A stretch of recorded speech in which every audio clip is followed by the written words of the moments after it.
We are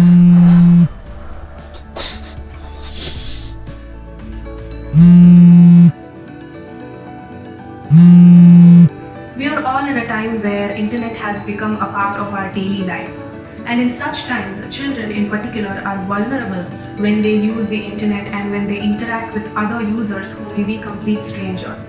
Especially in this time of online learning and digital learning, when children have abundant exposure to social media and unlimited chat rooms and even within gaming platforms, any of these sources can be an opportunity for sexual predators to target a child and sexually abuse them.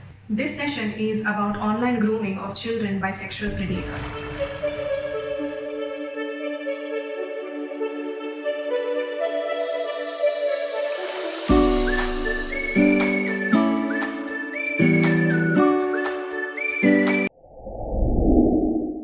The process that leads to the sexual abuse of a child by a predator is what is called as grooming. And when this grooming happens online, it is termed as online grooming, which can lead to online child sexual abuse. Typically, a predator tries to involve the child in sexual activities through video interactions, chat boxes, and sharing inappropriate images. And sometimes the predator may influence the child to meet them in person, and the child becomes a victim of physical sexual abuse, or what can be termed as contact sexual abuse. It is important to realize here that online sexual abuse can have the same impact, same effect on the child when he or she is exposed to physical sexual abuse. Online grooming is not a very far away concern from us. In 2017, in India, around 2.4 million cases of online child sexual abuse were reported. And that is why it is important for all of us to know how this grooming works online. People who want to groom children in this way can appear in any site and services that is popular among our children and youngsters. Usually, social media platforms, gaming platforms, live streaming platforms are some of the most popular sources of these sexual predators. Especially on social media, these predators create multiple accounts with multiple identities and mostly try to pretend like even they are children of the same age and send requests to their target children. They study the children and study how vulnerable the children are depending on what the child has been posting and what the child's interests are, and also trying to understand the background of the child. In this way, the individual personality of the child is exposed to the predator, and they use this as a base to build their conversation and relationship with the child and eventually gain the trust of the child. A similar approach is also taken in gaming platforms and live streaming platforms where they target young children and persuade them to chat in private. So to sum up, any site and services used by children has the potential risk of a sexual predator.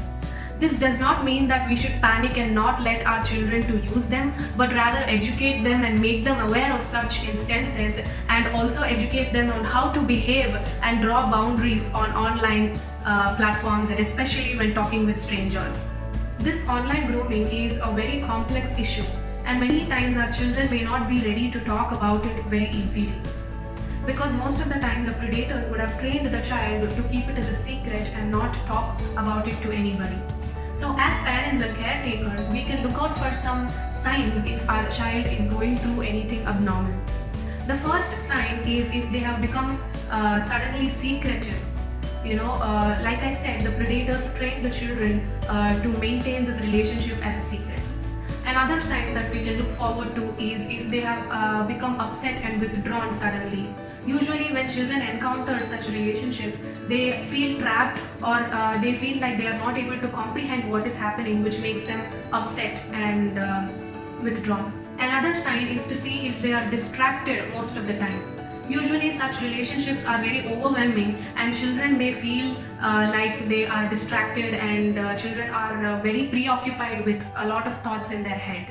Another sign is excessive mood swings, and another last sign would be that when a child is not able to use their phone anymore, they might start feeling anxious and stressful. It can be a sign that somebody is trying to control them.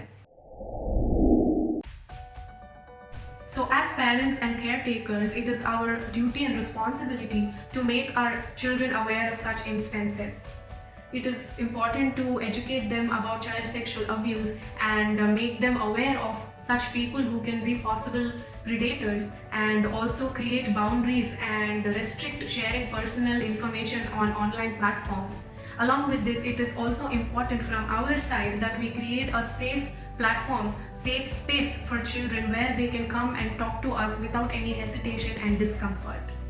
And if you are concerned about any child that may be going through online grooming, please do report to the local police, or you can directly call a childline number 1098 and report to them. And if you want to further discuss, or if you're concerned about something regarding on this line, you can always write to us. You can call or WhatsApp us at the given number in the description. And we wish that none of you go through this, but like we believe awareness is the ultimate solution, and we would like you to be better prepared for handling such situations in a more proactive and smarter way. Our organization Aware India provides a lot of child-friendly videos and resources that you can watch with your children and have healthy discussions with them, especially on sensitive topics. And you can watch all our videos on our YouTube channel. And thank you for watching this video. Please share it with people who might need it the most. And to watch more such videos, please do subscribe to our channel. Thank you.